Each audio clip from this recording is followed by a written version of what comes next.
Good morning, good afternoon, and good evening, everybody. Thank you for tuning in to another Super Tease video. And in this one, we're going to be reviewing the Frost specialization as it is about halfway through the beta, moving into Shadowlands. There was a lot of problems with the specialization early on with some of the new features that they were adding, having such as the new Winter's Chill be consumed by effects that likely weren't intended. And it appears like most of those things have been ironed out, so it felt like a good time to sort of look at what are some of the returning spells, what are some of the new spells that are coming to Frost Mage, what should you expect from it, and more importantly, my assessment of these specializations, if you're new to the channel, is how long can I play a specialization without getting bored of it? I'm taking into consideration all content, so raids, dungeons, PvP, and again, the most important thing is how long can I play a spec and not get bored of it? So more or less the fun factor. So just looking at the basic spell book here, all mage specs will have access to these spells. Arcane Explosion returns for Frost. Likely just a filler AoE when you don't have anything else to press and there's multiple targets to hit, so spamming your Ice Lance procs during your Frozen Orb wouldn't necessarily be more beneficial than hitting multiple targets with your Arcane Explosion. It gives you a nice way to find people in stealth in PvP, so you can use this to find them in stealth without having to commit a Frost Nova or a Cone of Cold. Arcane Intellect is, I believe, slightly reduced in its power, so just a minor tuning adjustment. Fire Blast so far seemingly has no interaction with the spec, so it's not something that you're likely to press rotationally. Now, it could be useful in PvP for killing important totems like Grounding Totem or Tremor Totem even, so it has some niche use to sort of off snipe some ad that spawns that has very low health that needs to die right away. The other benefit is also that it's on the fire school, so if you're interrupted on Frost, you have something to press. You're not kind of just left up in the air. But as far as its interactions with the spec, it doesn't really have any. It's just kind of there as a little niche instant burst of damage. Mirror Images is returning, but now it's baseline and it's more or less a defensive cooldown.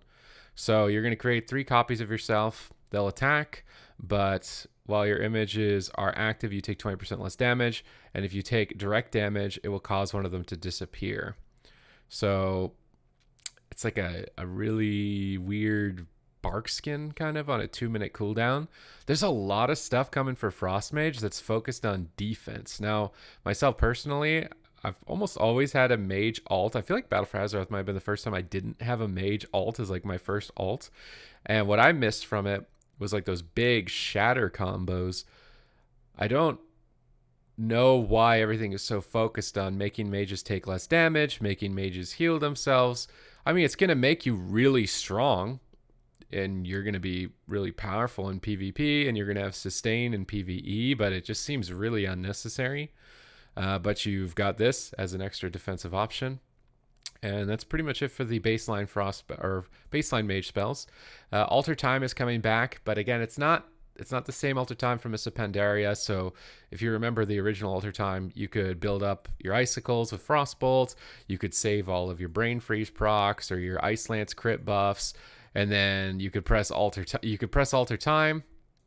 You could dump all of these icicles and all of these procs, and then you could alter back, and you would get all of those procs again. That was the like super fun part about Alter Time back then. This is more or less just an extra defensive cooldown. So you could activate this right before you got hit by a really big mechanic, and then alter back. You've already got 2 charges of Ice Block to immune damage. Having another thing to immune damage might not exactly be necessary. I suppose it's a lot less downtime than an Ice Block, potentially. Also, it relocates you, so maybe there's some sort of mechanic that's spinning around the room. Like, those are pretty common in PvE. And so you could put your alter time where you would like to be, but then the tornadoes come in, you got to move out of it. Tornado gets out of the way of where your alter time was. You go back and you're in your prime casting position. So in PvE, it's got good use. In PvP, again, just for kiting, it's obviously an awesome tool, but it's not the exact same version. So I just thought that was important to point out. Brain Freeze applying to your flurry. So if I can manage to even get a proc here while I'm attacking this, as you Frostbolt, you just have a chance to proc flurry. And then when you use flurry, so here, I will apply Winter's Chill. So taking damage as if it was frozen. So in PvP, it's going to give you a little bit mobile damage. Your 2 Ice Lances will crit. They'll hit harder. In PvE, similarly, you'll get that double tap Ice Lance effect, which is what this is trying to sort of shore up. The main downsides with this initially in the beta was that it was being consumed with random abilities like your pet attack, which it isn't anymore. And I can show you here right now. So if we flurry, my pet's attacking it. It's not consuming any of the charges. So it seems to me that they've readjusted it to be the way that it was intended now. So it's kind of nice in PvE and PvP. You just get some extra mobile damage. Other than that, I don't think there's much difference. It's pretty much still just BFA Frost Mage in terms of the spell book. In PvE, you've got the Glacial Spike build. In PvP, it was more or less about building yourself around spamming big frost bolts. The talent that came in to replace mirror images is Focus Magic, which you can only cast on an ally. It's interesting what they've done with this row. So the Incanter's Flow, in my mind, is more of a sustain damage buff that you don't really have to think about or interact with. Focus Magic, it has some extra utility in that you can buff somebody else. So you activate it on them, and then they get 5% crit chance increase for 3 minutes. And then if they crit, then your chance to crit is also increased. So if you cast this on a Destruction Warlock who's going to really like you because their damage scales from crit, then, and they almost always crit, at least, so then they can buff you back. It's going to have synergies with classes that crit, obviously, things like Lava Burst as well. So maybe there's some fun utility there if you play with those specializations to kind of buff each other back and forth for some extra stats. And then Rune of Power, which was readjusted a bit to now activate when you also use a cooldown. So if I use Icy Veins, I'll get a Rune of Power. Just trying to add in more elements of this, I would imagine. And then you can also still just place a Rune of Power. So you can get double. I don't think they stack. Oh, maybe they do stack. 40% damage? No, they don't stack. But you'll get extra Rune of Powers. Curious to see if this in PvP synergizes with Ice Form. So Ice Form is a much shorter cooldown Icy Veins. We might have to wait for it to reset to be able to test that. But you might be able to get a Rune of Power with that in PvP. That could be kind of fun to try out. But there's not really a lot going on with the talents. You still just have Icy Veins cooldown reduction, PvP Ray of Frost, the kind of the same old Glacial Spike. Not really a lot going on. Some things that they originally had brought back earlier on in the beta, if you watched videos, were things like Fire Ward and Frost Ward, and seemingly those are gone. As to whether or not they would have actually gotten much use other than a little bit of bloat is questionable, because you already had things like Ice Barrier to absorb damage. So getting Frost Ward on top of Ice Barrier, it's like a mini Ice Barrier. Maybe it seemed a little bit unnecessary, but just something I wanted to point out. Now we've got the Covenants. We got the Necrolords. We can view the strengths. Got a nice little Cloth Transmog. Actually looks pretty sick on a female Draenei. Best mount, obviously. Fletchcraft, which is just a channeled shield, so you'll be a little bit more durable. The absorb effect in PvP will be nice. You also can immune yourself to crowd control with a Soulbind when you go deeper into the Necrolord Soulbind talent tree. You can then make Fleshcraft make you immune to crowd control while you're channeling it, and for 4 seconds if you completely channel the cast. So if you were expecting a team to stun you in PvP, you could try and preempt that attack, channel this, and immune a stun. So there's some nice play there. It's kind of like a Shadow Meld almost in that sense. But Deathborn, which is kind of the cool effect, 3-minute cooldown, transform into a powerful skeletal mage. It's basically Incarnation for mages. So if you've played a druid, Incarnation on a 3-minute cooldown, transform into a powerful form. While you're in this form of the skeletal mage, a Frostbolt, Fireball, and Arcane Blast hit up to 2 enemies near your target. So this is some nice, just constant damage. And I think we can try out the abilities if I'm not wrong. So if we pop our little skeletal form, do have to cast it, which I guess in PvP might be a bit of a downside, but it is really going to hammer out like a ton of damage in PvE. I feel like this has to be one of the best, if not also just kind of the most fun in PvE. You could line it up with your Icy Veins. So this has really big potential in my mind. It looks super cool. The only downside is that it's a 3-minute cooldown. So if you're looking for like damage outside of cooldown windows, it might be a little bit lacking. And then just for people who haven't seen it, Fleshcraft. So if you talent it while you're channeling it like that, you'll be immune to crowd control. If you finish it, you'll be immune for 4 seconds further. But if you get kicked on it, then you're not. So you got to bait interrupts and then go for that. Fortunately, Mage has a lot of things to bait interrupts. So Necrolord looks like it could be a lot of fun for Frost Mage. The Venthyr, the Vampires, you get the Door of Shadows. So if you really want more mobility, you can get more mobility. And Mirrors of Torment. 1.5 minute cooldown, so half the cooldown of the Skeletal Mage. Conjure 3 mirrors to torment the enemy for 20 seconds. Whenever the target casts a spell or ability, a mirror is consumed to inflict 707 shadow damage, and their movement and cast speeds are slowed by 15%. The final mirror will instead inflict shadow damage to enemy, rooting and silencing them. So this seems really oriented on PvP more than anything else. How often are you fighting mobs that even cast enough spells in this amount of time that you would get to really benefit from this in terms of a throughput point of view? I feel like it would have significant drawbacks in PvE unless they specifically design certain monsters to interact with this. But cast speed reductions, you've already got warlocks that have Curse of Tongues coming back, so it's not like you're getting some niche benefit there by reducing their cast speeds. In PvP, it seems like it could be really good. You get a root and a silence, but I also believe that it's dispellable, so you can outplay it. Venthyr also get 25% interrupt reduction when you dive deeper into their soulbind trees, so if you want to be interrupted less, probably matters more for PvP than it does for PvE, but they have that. They also have General Draven, which is this dude, which you unlock through the campaign, and in his talent tree, I think it's intended for tanks, but things that are intended for tanks tend to also be the best in PvP, because if you can never die, that's really good when you're fighting other players. Their effect is Draven's effect is when you dip below 40% health, you take 10% less damage. So like a mini defensive stance, which would be really good for Frost because you get focused a lot as a mage. So just getting some damage reduction in 3v3. So to me, this is a much more PvP oriented Covenant. And we can just try out the abilities and look at them. So the Door of Shadows, just the extra blink. It's a channeled cast, but again, if you're interrupted on it, I believe it's Shadow, so you'll still be able to do all of your other rotations. And then the Mirrors of Torment, which won't work on this because they don't cast spells. But we can just see what it looks like. Put the Mirrors of Torment up, and it is dispellable. Big drawbacks on this one. Doesn't seem like it would really do a lot of damage. I suppose it's just the cast speed reduction, but I'm a bit worried about the tuning on this falling off. The fact that you can dispel it, so you can just kind of outplay it. Seems like it would have a lot of drawbacks.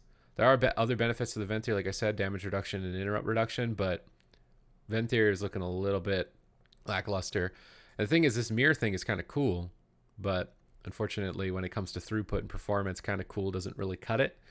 For the Night Fae, which don't have transmog options for I've tried this on multiple characters. You get the Space Goat, you get the Soul Shape, so if you want even more mobility here, you'll get a sprint every 1.5 minutes, and you can blink with it. Really good for avoiding attackers when your healer's crowd controlled. Good for just solo battlegrounds and trying to maybe carry a flag. In PvE, obviously, for getting around the fight if you're ever running out of mobility, which I don't know how you would with Blink and Shimmer and Alter Time. Maybe pre-nerf or post-nerf, pre-reverted nerf Shimmer maybe, but you get more mobility. Shifting Power. It's a channel for 45 second cooldown. Draw power from the ground, dealing nature damage over 5.5 seconds to enemies within 15 yards. While channeling, your mage cooldowns are reduced by 3 seconds every 1.4 seconds. So you can kind of like supercharge yourself, get your frozen orb resetting. I could see that being pretty good with freezing rain, so you get the blizzard down to start resetting the cooldown of your frozen orb. So let's just try that out. Try out the Covenant abilities. So again, the Soul Shape, you just turn into a little fox. You can transmog the forms, I believe, to other animals too as you progress through the Night Fae campaign. But that's basically it. You run really fast and you blink. But then this one, so my idea would be to Frozen Orb and then Blizzard and then start channeling this, because then there's a good chance it will reset the cooldown of Blizzard, on top of resetting the cooldown of Frozen Orb, but you would have to interrupt the channel to Blizzard again to try and get your Frozen Orb faster. This one seems like it has odd interactions with the way that you're already AoEing as a Frost Mage. What cooldowns would you really benefit from reducing?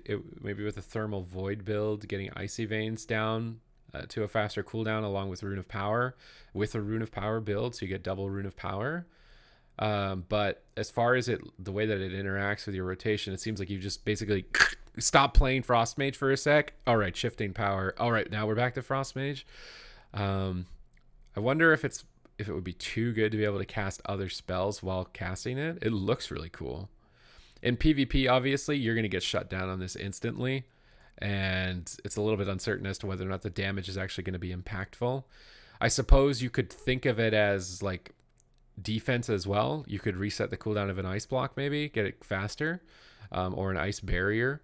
And there's a lot of conduits that we'll get into in the rest of the video here that would also benefit from the healing effects of those conduits. So maybe there's a defensive element to this build with Frost Mage, but not really sold on it. I really wanted to test this ice form thing. I feel like it should function. I don't have war mode on. It should do it because Icy Veins is replaced by ice form, which means you could get a Rune of Power in PvP like rotate almost indefinitely if you wanted to try that out. But regardless, that's the Night Fae. Seems a little bit weird to me to try and figure out a place for it. Now we got the Kyrians, the Angels, nice little priest looking Mog. Get the little tiger. You get the Steward, of course, so you'll summon in a little Soulkin, and then he'll give you a vial that heals you and removes curse, disease, poisons, and bleed effects. This can be super effective, as it seems like they're adding a lot of mechanics in dungeons and raids that apply bleeds or poisons and diseases, which you can't already remove. You can remove curses, so you don't gain fully out of this benefit, but being able to just cleanse yourself out of a bleed, much like a dwarf, or a poison effect, without, maybe you don't have a healer that has that dispel capability, or a class that does have that capability, which I feel like would be pretty odd, especially in a raid. But in PvP, more self-sustainability, more healing, more never dying, more GG. And then Radiant Spark, which is really interesting to me. It's kind of like a ramp. Conjure a Radiant Spark that deals damage instantly, and it applies a dot. That's not the interesting part. The target takes 10% increased damage from your direct damage spell, stacking each time they are struck, and then this effect ends after 4 spells. So you can just power it up and then launch your biggest attack. I mean, already I see like Glacial Spike is kind of like what you would want to go for that. Maybe we can just try it out. Should have probably set up my keybinds, but all right. So when would you want to time this, right? Because you want to use Glacial Spike as your 5th casted spell because you need 5 icicles. So you would want to use it after 1 Frostbolt. No, you'd want to use it after 2 Frostbolts because then the 4th spell is Glacial Spike. Then you would Radiant Spark. Then you would go 1 Frostbolt, 2 Frostbolts, 3 Frostbolts, and then Glacial. Or you would want to wait until like the end, but you could buff up your Glacial, get the Flurry with the Brain Freeze into 2 Ice Lances. So you could actually benefit your entire combo at the end. But it would be the Ice Lance that gets maxed out, not the Glacial Spike. There's a lot of math to figure out on that. Because if you, let's say you got 5 Icicles, then you Radiant Spark, Glacial Spike, Flurry, Ice Lance. Ice Lance, is that more damage than 1 Frostbolt, Radiant Spark, and then your Glacial Spike hitting it with the maxed out damage? Seems like there's a lot of math that needs to be sorted out to figure out which combination would be the best for Frost. To me, as Arcane, this is a bit more of a smooth spell. Also, this completely pigeonholes you into Glacial Spike if you want to do that. I suppose if you didn't run Glacial, you could still maybe beef up a Ray of Frost at the end of it for a fully channeled Ray of Frost. In PvP, I'm thinking that's probably going to be pretty beneficial. In PvE, again, it's just math. Whatever parses higher will be better, but that could be a cool combo. You could also, if you got lucky with your Flurry procs, get 2 buffed up Flurries, get your Ice Lance crits in PvP.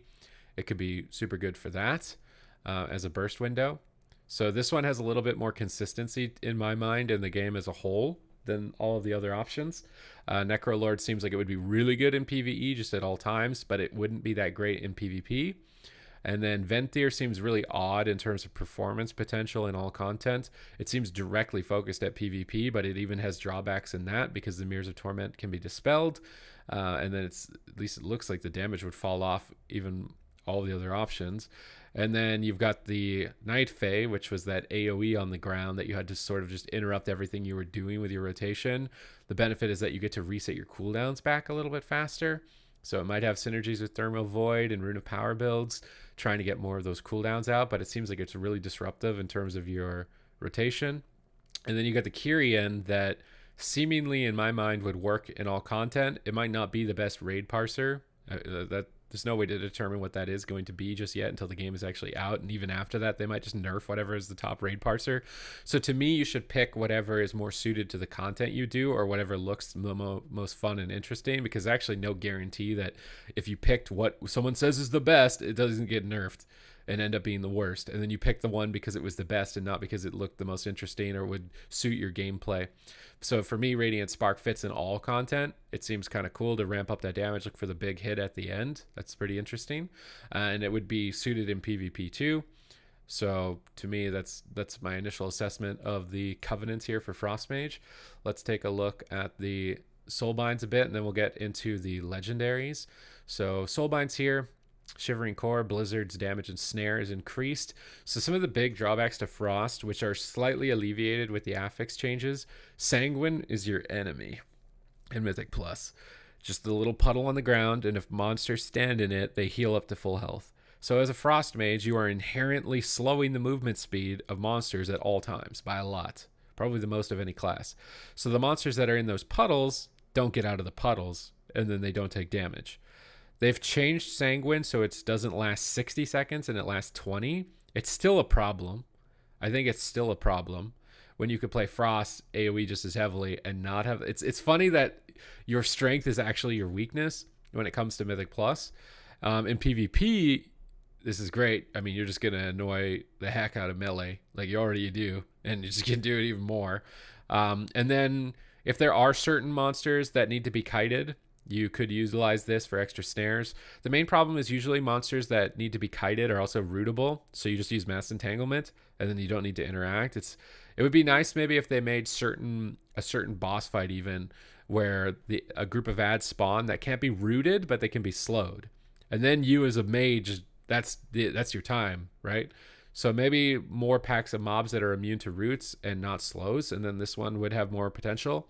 To me, it's probably more beneficial in PvP, and it would only be situational, right? It would only be, I guess you get the benefit of if you're chasing down a target in PvP, you could throw it around a pillar. So, but it seems much more oriented to PvP than PvE. Frozen Orb damage is increased by 10%. You can never complain about that. Just Frozen Orb damage is a lot because that's great in all content. While Icy Veins is active, your critical hits reduce the cooldown by 0.3 seconds. So maybe some synergies with that talent that I was looking at, the new talent, Focus Magic. So you can get some crit, get some cooldown reduction, play with the Thermal Void, try and get your Icy Veins down on a really low cooldown. There could be some interesting interactions with that. Ice Bite, increase the damage of your Ice Lance against frozen enemies by 10%. Really good combos with the new Brain Freeze effect with Flurry. This would be really solid. So to me, it's really this one that you might want to avoid because it actually has downsides in PvE more than it has upsides, and it would only situationally be really good in PvP. I do suppose maybe if the snare got so incredibly high that it actually did become a root, but there's just already other roots in the game. Seems a bit unnecessary. Also, you would never get invited to Sanguine if your Blizzard rooted targets permanently. It would just wouldn't happen. Ire of the Ascended, Radiant Spark increases the damage your spells deal. So really playing on the effect that's cool about this, so you get even more of that big burst at the end. Great little extra mechanic to that Covenant ability. Siphoned Malice, so this is the Mirrors of Torment for Venthyr. Each time it is consumed, your spell damage is increased by 10%. So this must be the way of trying to increase its throughput comparatively to the others, which then would make this conduit mandatory. Although it's looking pretty mandatory for most specs, I would think. Again, the downside is, how does it trigger on monsters? Does it trigger on attacks? Because it said spells and abilities. So monsters that only auto attack, does that count as a spell or an ability? I'm a bit worried about it, but you would get some throughput from it. And I mean, in PvP, if it triggered, you would get insane 30% increased damage from that time. But you would need to guarantee that it also can't be dispelled. There's a lot of drawbacks to this one. Necrolord, so this is what I thought would be the best PvE one, because it's straightforward. Powerhouse, Icy Veins, Skeletal Mage, big Frost Bolts, hit everything. Pretty cookie cutter, and it just lasts longer. So still pretty cookie cutter there for the Necrolord. Downside in PvP would be that your Frostbolt now AoEs and could break crowd control. So maybe take that in consideration. It seems much more geared towards PvE. Discipline of the Grove. Your shifting power channel is 5% faster. Okay, so you already don't want to interrupt the flow of your spec to press this button, so we'll make it go by faster so you don't have to do it for as long. I'm curious to see how it ends up playing out. I mean, maybe getting like this Icy Veins active, your critical hits reduce its cooldown with Thermal Void, and then shifting power, and then you got double Rune of Power activated. Maybe there's some fights where if you're just standing still and reducing those cooldowns would benefit you. In PvP, it's just absolute garbage because you're never going to finish the channel. It's just, yeah. This one seems like pretty risky take in any content at the moment from my first assessment. Mage Endurance Conduits, so these are defensive sockets that you're going to put in your talent trees. The Kyro Freeze, while inside Ice Block, you heal for 20% of your maximum health. So this used to be an effect for mages in the past. I think maybe in only PvP, but a self-heal. Again, do mages really need more defense and more heals? My opinion is no, but if you're a mage, you're probably like, shut up, give me your heal, I want to heal. Shut up, stop telling me to not give me stuff makes me OP. You're probably like that, but I really think I would rather be mage more about smashing than defense and healing. But this is nice. Diverted energy, your barriers heal you for 20% of the damage absorbed. Again, more healing. Okay, this one would just be more consistent. If you're out in the world questing, leveling, you want to like reduce the time spent or downtime to go to. In PvE, again, it's still just a little bit of extra sustainability whenever you don't have anything else to do in terms of damage or you need the extra defense. Tempest Barrier, gain a shield that absorbs 5% of your maximum health for 15 seconds after you blink. So comboed with Shimmer off the GCD, this would be just an absorb effect you could get while doing your rotation. Seems like that would be overall the best if you're looking at performance in PvE, but these ones would probably be better in PvP where you do have to sit the full duration of an ice block, which we don't really need to go over the ice block. So I'm curious what this will play out. I would think that this is the best in PvE because it doesn't impact your rotation. You don't have to stop to cast your barrier, stop the ice block to get the benefit. It would just be a part of your rotation. I keep accidentally clicking things on the screen. I need to stop clicking things on the screen. All right. We've got Mage Finesse Soulbind here. So this is utility. Flow of time. The cooldown of Blink is reduced by once. That's insane. And this is just going to scale up. Okay. That seems pretty good. Incantation of Swiftness. Invisibility increases your movement speed by 20%. Blink more. Really long cooldown poopy sprint. Blink more. Really poopy cooldown sprint. I'm not even looking at this one. I'm sorry. I'm not. Nope. Winter's Protection. The cooldown of Ice Block is reduced by 30 seconds. Would have good synergies with the Ice Block heal. Also, you just get to immune more mechanics potentially on a fight. And then Grounding Surge. Successfully interrupting an enemy with Counterspell reduces its cooldown by 1 second. And the thing is, these effects level up. So the way that this is highlighted makes me think that as you level this conduit up, your Counterspell's cooldown is reduced more and more. Counterspell is already, I believe, the longest interrupt in the game in terms of duration. And you could get its cooldown down to that of a Wind Shear. I mean, in PvP, it seems really nuts. Getting your Blink more often, getting to Counterspell and interrupt things more often. In PvE, I think the utility of interrupting as well will be nice, especially if they add a lot of monsters that are casting spells a lot. But these more or less, in my mind, have impacts on PvP that make Mage seem really crazy. All of these conduits make me think of Mage being really crazy in PvP more or less than PvE with all these healing effects, mobility effects, and extra interrupts. So it's looking pretty good there if you're a Mage. We've got the legendaries to go over here. So we've got General Mage legendaries. This first one I kind of wrote off. I didn't even want to read it. It seems so useless. Disciplinary Command, casting a Frostfire and Arcane spell within 10 seconds of each other increases your critical strike damage of all your spells by 10%. So you would have to cast. So maybe this is trying to make Fire Blast useful because that's your only fire spell. You would have to go like Ice Lance, Fire Blast, Arcane Explosion, and then you would get 10% crit damage, but you can only do it every 30 seconds. How does that line up with the class? I feel like this would end up, if this did end up being a top performer, it would be just really tedious to be like, all right, I hit that 30-second timer. I've got maxed out icicles. Now I got to go through this Fire Blast, Arcane Explosion, Ice Lance, and then it's all buffed. The crit damage is all buffed after the flurry or something. It just seems like it seemed like this was like a really complicated way of trying to make Fire Blast useful to Mage. Expanded potential. Your Fireball, Frostbolt, and Arcane Blast, so we don't care about Frostbolt in this case, have a chance to give you Expanded Mind, which causes your next Brain Freeze to not be consumed. So if you wanted to go for a Flurry, Ice Lance, Ice Lance, Flurry, Ice Lance, Ice Lance, that would be a good combo with that one. Grizzly Icicle. Your Frost, Fire, and Arcane damage against enemies affected by your Frost Nova is increased by 10%, no longer breaks it. So that, no longer breaks it. I mean, in PvE, you don't care.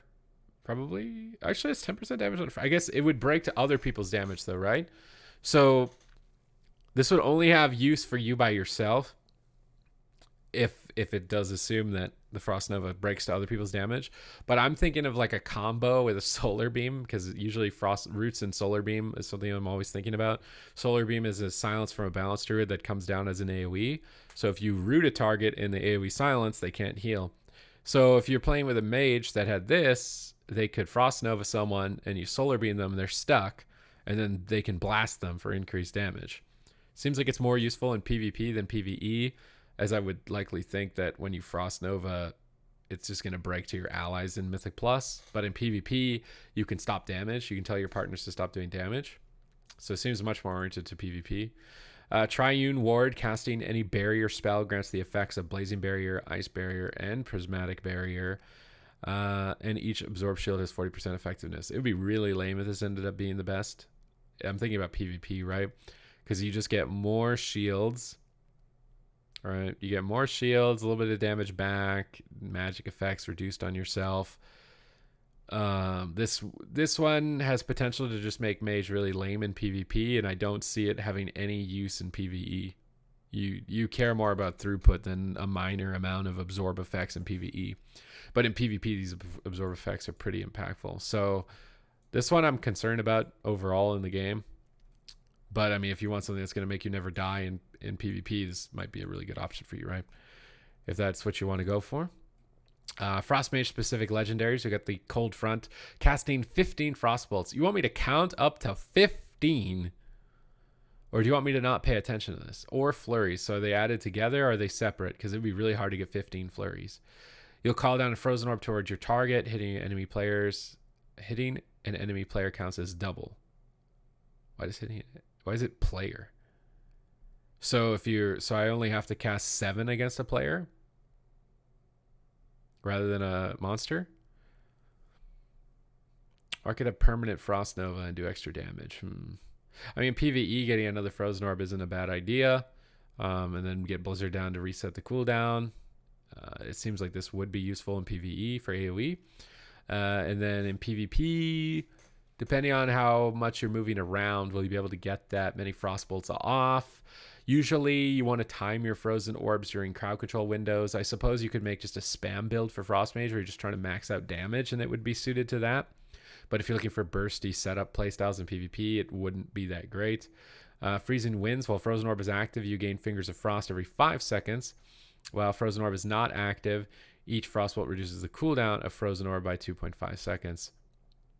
That seems really good. Just more instant cast Ice Lance damage during your cooldown window, getting your Frozen Orb faster with Frostbolt and Blizzard.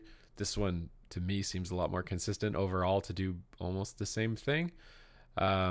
Glacial Fragments. Ice Lance has a 15% chance to explode in shards of ice when it hits a target, dealing frost damage to up to 5 enemies nearby your target. This chance is increased to 50% if your target is standing in a blizzard.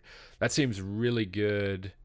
Really good. Just getting more extra Ice Lance damage to be AoE.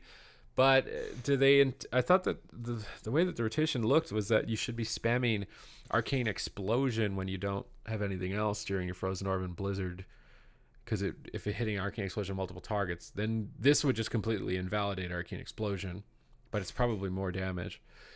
Slick Ice, while Icy Veins is active, each Frostbolt you cast reduces the cast time of Frostbolt. That has amazing synergy with the Necrolord. What do you mean?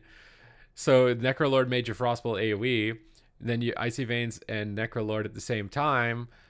Their Frostbolts are super fast and AoEing. So that seems like a really good go-to for that build if you're running Necrolord. But that's pretty much it for the Frost Mage. There's nothing really to look forward to in terms of new honor talents. Bit of a letdown there. Seems like there's a lot of specs where they're not really receiving a lot of attention in that regard. Would have liked to have seen some new honor talents for PvP specifically. In PvE, they've started to address some of the issues. It looks like they're trying their best to sort of free up some of the talent options. The downside with the way the talents have panned out for a lot of classes is that they're just abilities that used to be baseline that were really cool effects for the class, and then you just pick them all the time because of that. So instead of just making the baseline and then making a talent row that's competitive, you got a talent row that's just you taking something that used to be baseline back. So maybe some unpruning towards those spells rather than leaving them as talents. So it's maybe something like Ebon Bolt or Ice Nova, and then making the talent row more competitive with a different option. Would be something that I would like to see. But regardless, you're going to get a couple of niche utility. You're going to be really durable, really tanky in PvP. If your mages weren't already difficult to kill in PvP, they're going to be really difficult to kill in PvP. So dueling potential, 1v1 potential is much higher. And you're still basically the same in PvE. Just drop the Frozen Orb, drop Blizzard, reset the Frozen Orb, Flurry combo into double Ice Lance. Or if you want to do the Glacial Spike build and build it up. The Covenants seem interesting. Necrolord looks super fun in PvE. Kyrian looks good overall in the game.